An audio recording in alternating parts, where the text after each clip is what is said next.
It began with his right leg lifting from the pavement and the right knee rapidly flexing and then extending. As soon as his foot slammed down and planted itself on the macadam, Jack twisted his torso to the left to go around Spit, who was still recovering from the head fake and the cross dribble. With Jack's left foot now off the pavement, his entire weight was transferred to his partially flexed right knee, which also had to deal with the sudden counterclockwise torsion. If Jack had stopped to calculate the forces acting on his 52-year-old knee, he might have thought twice about what he was asking his heretofore faithful anatomy to withstand.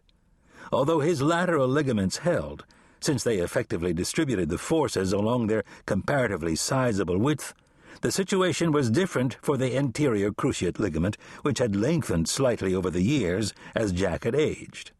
Vainly, the relatively narrow band of tissue, which most people referred to as gristle when encountered in a leg of lamb, but which Jack knew as collagen, tried to keep the femur from dislocating backward from the tibia.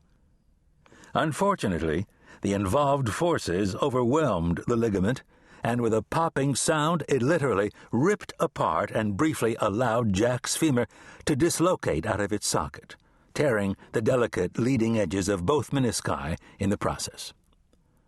Jack's right leg crumbled, hurling him onto the rough-surfaced pavement, where he skidded forward a few feet, leaving a significant amount of skin behind.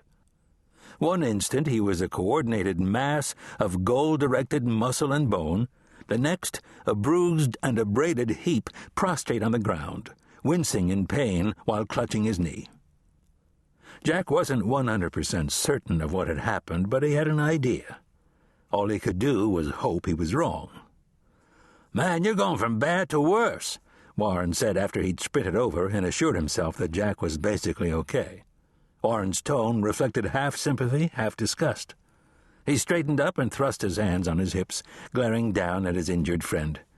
"Maybe you're getting too old for this, Doc. You know what I'm saying?" "Sorry," Jack managed.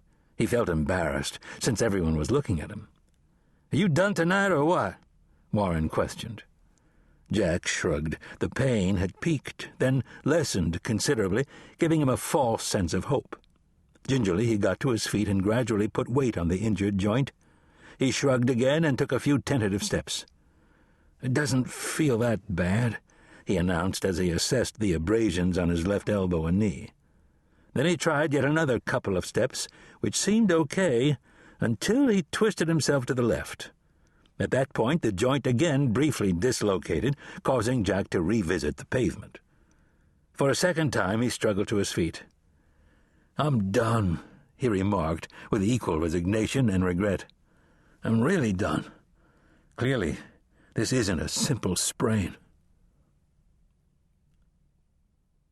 Like most people, David Jeffries had never truly appreciated the molecular marvel that bacteria represented, nor the fact that whether an infection once started would be contained or spread depended on the outcome of an epic molecular battle waged between the bacteria's virulence factors and the human body's defense mechanisms.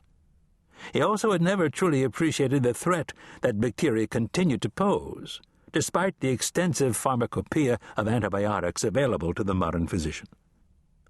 He had been aware that bacteria were responsible for terrible scourges in the past, including the Black Plague.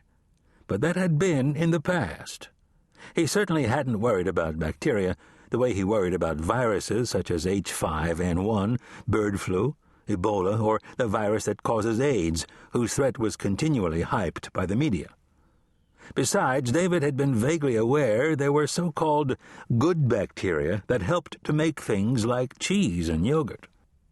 So when he had entered Angels Orthopedic Hospital early one Monday morning in 2007 to have his anterior cruciate ligament repaired with a cadaver graft, bacteria weren't one of his concerns. What he had worried about was the anesthesia and not waking up after the operation was over. He had also worried about the possibility he'd go through the whole ordeal, which a buddy had confided was painful, and it wouldn't work, meaning he wouldn't be able to get back to the tennis he loved. As a computer programmer for a high-flying Manhattan-based software company, David had spent, as he put it, a lot of hours on his butt, shackled to his monitor.